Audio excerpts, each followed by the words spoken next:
Non, non, un pays qui a besoin de clarté, d'équité et de liberté ne peut trouver ses ressources qu'en effectuant un retour aux sources. Donc, autrement dit, tout ce qui fait que l'Algérie est ce qu'elle est. Arabe, berbère et musulmane.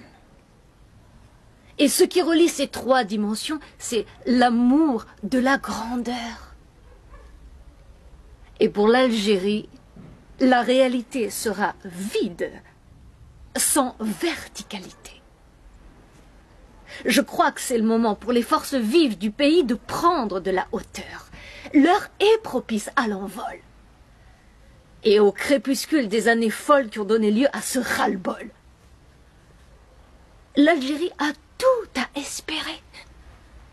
Et plus rien à craindre. Excepté son Dieu, qui lui donne une dernière chance pour enfreindre toutes les lois de la pesanteur qui a ralenti les battements de son cœur. Parce que l'Algérien n'a pas tant besoin de trouver un emploi que de retrouver la foi. Et la foi dit, élève ton niveau de conscience et de consistance. Sois. Et tu seras. Alors moi, ma thèse, si je puis me permettre, c'est de dire que la révolution algérienne ne peut être qu'une synthèse entre la révolution française et la révolution iranienne. Retrouver la liberté pour honorer son Dieu. Et non, comme ce fut le cas pour l'Iran comme pour la France, de déshonorer les deux.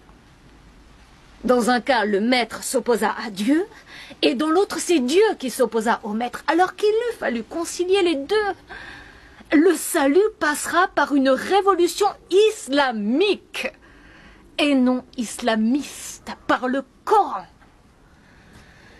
Et non par les courants politiques qui ne font et ne feront que diviser pour mieux régner. Et la devise, elle est inscrite dans le cœur de tout véritable musulman. Unité, fraternité,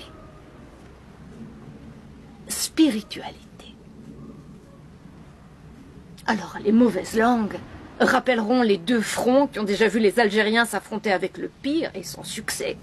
Le front de libération nationale et le front islamique du salut. Les deux enfants terribles du pays qui ne sont que deux parenthèses douloureuses et malheureuses, mais qui n'ont aucune chance de se reproduire parce que l'Algérien sait désormais à quel saint se vouer ou se dévouer. À quel saint? Celui qui assurera sa vigueur et sa rigueur morale. Quel saint? Celui qui mouillera sa chemise pour nourrir ses enfants et non pour crever le plafond.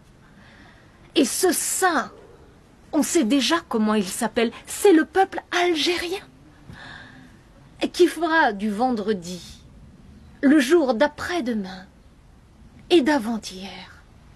Chaque jour sera vendredi, jour de prière.